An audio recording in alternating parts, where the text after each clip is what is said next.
第3章阻力。3.1 心魔頻囉嗦，成功是禮破。鄭柏禮、潘振橋。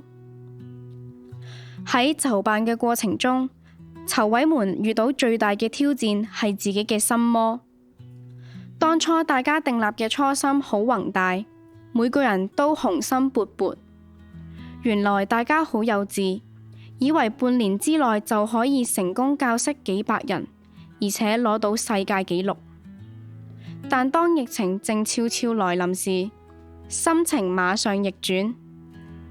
第一個問題係籌委自己嘅生意居然萎縮至少一半，大家憂心忡忡，人心惶惶。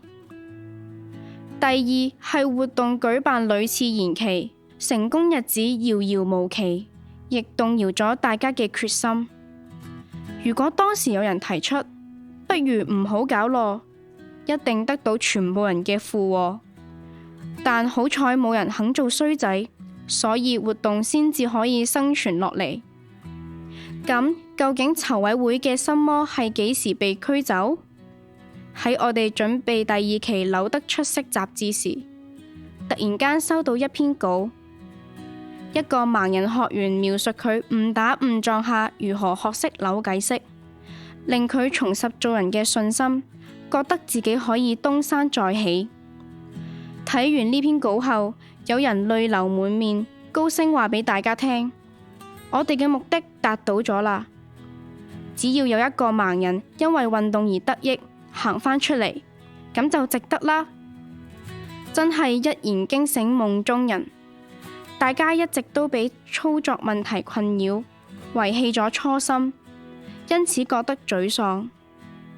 當我哋重拾返個初心，就覺得生意萎縮事小，相見互助事大。我哋墮落嘅心情就開始穩住。技術問題一定解決到，疫情都只係暫時性，亦都會終結。繼續堅持落去，個心就開始堅定。呢個就係救返呢個運動嘅一支強心針。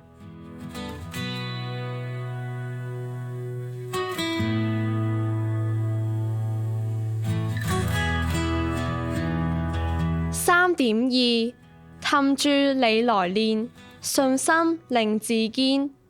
鄭柏禮、潘振橋。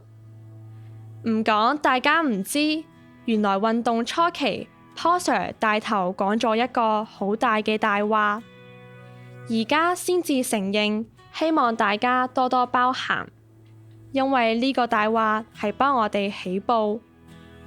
早期嘅公開班一直都宣稱3個鐘就可以學識，但係發覺教學模式改進比開班速度慢，最初幾班都係5個鐘都未教得識，仲要返屋企有助教打電話俾學員補課，要補足1個禮拜，甚至要摸上門面授先搞得掂。但係我哋冇改口，仍然堅持話3個鐘可以學識。其實心入邊有2個目的。第一，如果唔係咁講，邊有人肯學啊？如果講真話，5個鐘先學識，大家都怕，搵鬼學咩？第二，而家教授不精，就要咁耐，不斷改良，一定要改到3個鐘或以下，係我哋嘅目標。所以呢個大話其實堅持咗半年，亦都成為咗一啲早期學員嘅笑柄，話我哋講大話唔眨眼。而家睇返，立一個目標俾自己果然有用，因為隨住《天龍八部》開放式改革，越來越多人俾意見，最終真係做到3個鐘完成，發展到而家2個鐘都得，係促成個活動嘅踏腳石。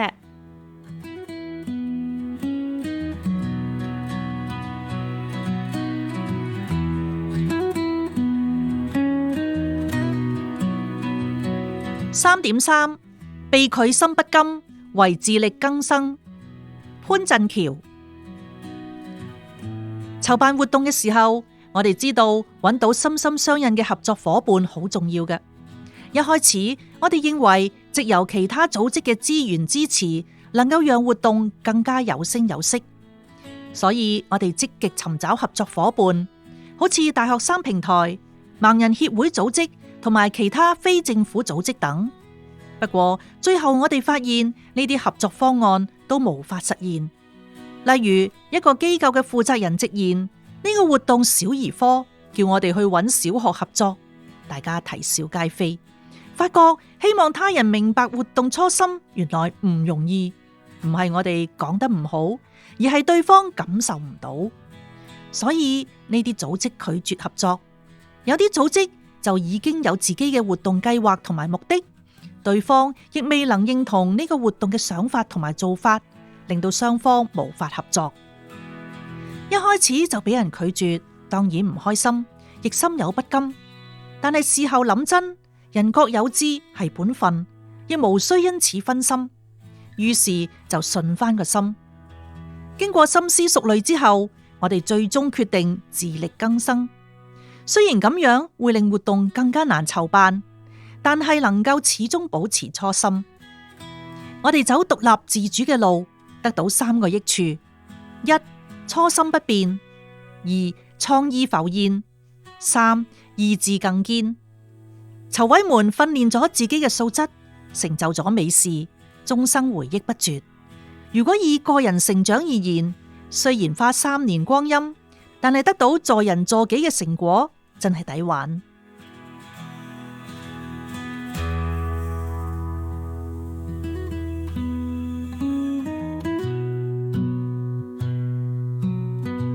3.4 嚴謹還嚴謹，審批再審批。鄭柏禮、潘振橋。我從小到大都覺得世界紀錄係可望而不可即，後來都有份申請，先至驚覺籌備過程比想象中嚴謹同埋吃力。簡單而言，同國際級驗證機構合作有3大阻力，係我哋呢批天真無邪嘅籌委喺落水之後先至學懂嘅。喺呢度不妨同大家分享。第一，由於對方係國際機構，要照顧全球申請者嘅需要，所以規矩好多好詳細，要花心思先至能夠吃透，並非一件易事。我哋好容易走漏眼或者一知半解，喺理解上確實吃力。第二，驗證機構規定申辦者只能夠用電郵溝通，直至活動1個月前先至能夠同驗證官用電話聯絡。既要我哋喺文件上咬文嚼字作文，又要搞清楚問題細節，真係好費勁。加上喺2021年嘅時候，中途換咗聯絡員，萬事又要從頭嚟過，連我哋究竟係咪俾咗申請費，佢哋都一頭霧水，令我哋大驚失色，要搞足3個月先至搞清楚係一場誤會。我哋當時考慮過發律師信追查，好彩喺行動前查出究竟，真係一額汗。第三，驗證機構凡事要審批，譬如活動贊助商係乜嘢人都要過問。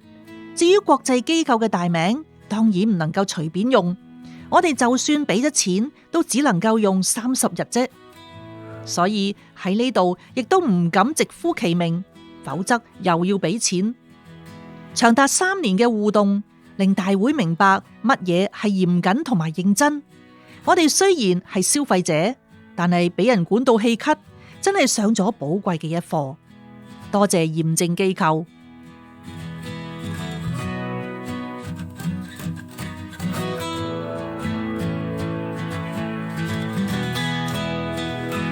3.5 學練加實習，收貨後出閘。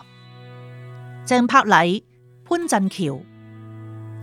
我哋呢個創世界紀錄活動有一個特點，參加者唔能夠只喺當天出席，只集體做妥一件事就算完成咗。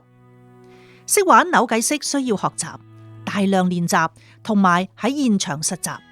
點解要學習扭計骰呢個當然，然後熟練後盲扭呢個亦都自然。但係點解要參加者喺事前實習呢？呢個就需要好好解釋啦。由於驗證機構要求，若果要創世界紀錄，最少要有250人過關，其中只能夠接受10% 失敗率，即係話少一個成功者都創造失敗。所以大會遇到2大阻力。第一，我哋要訓練好300人，確保佢哋當日出席，先至有機會成功。第二，我哋要千方百計，保證90%以上參加者成功盲扭。所以我哋建立咗一個收課制度，喺事前有專人檢查每一個參加者，確認佢哋成功喺指定時間內完成盲扭，先至可以喺當日落場。為咗滿足規定，我哋仲要安排多次彩排，俾最多參加者感受現場氣氛，以適應壓力。尤其是失明人士嘅參與，我哋更加重視，避免臨場失敗。種種措施都需要人手同埋場地，籌委們唯有攞條命出嚟搏，務求要人人檢查，個個過關，先至安心俾大家出席活動。唔講你唔知，我哋當日現場拒絕咗4位參加者落場，因為佢哋唔過關，結果先至能夠有一個99.3% 嘅成功率。多謝各位支持。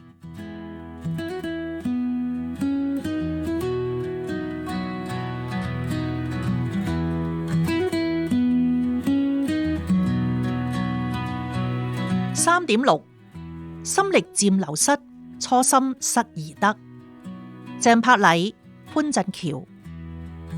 籌辦呢次活動最大嘅阻力係3年疫情嘅折磨。我哋本該一鼓作氣，但係疫情令我哋屢次延期，日子一改再改，熱情一度冷卻，真係可謂再而衰，三而竭。原先有60多位朋友從國內嚟參加，因為疫情而打消咗，亦有幾十位參加者以各種理由退出咗。每次上去馬，培訓咗一批又一批嘅參加者，大家都興致勃勃想參加，誰知又潑一盆冷水。大家嘅熱情逐漸冷卻，喺咁樣嘅大環境下，我哋點樣堅持呢？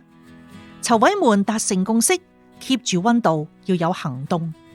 我哋嘅想法係好傳統嘅，完全無計可施之下，唯有逼各人去 update Facebook， 去拍片，養成習慣。大家個心雖然掛住搵生意多過搞活動，仍繼續舉辦培訓班。無論係實體亦或係網上，我哋都堅持教學、出雜誌，持續不斷出 Facebook 宣傳，保持熱情去說服更多人參加。一有機會就去演講宣傳。疫情冇令我哋心死，反而發酵嘅作用，睇到可以幫盲人重投社會，於是心力慢慢提升。舉辦呢個活動，我哋嘅初心係助己助人。正所謂老唔老以及人之老，幼唔幼以及人之幼，學習實踐推己及人嘅精神。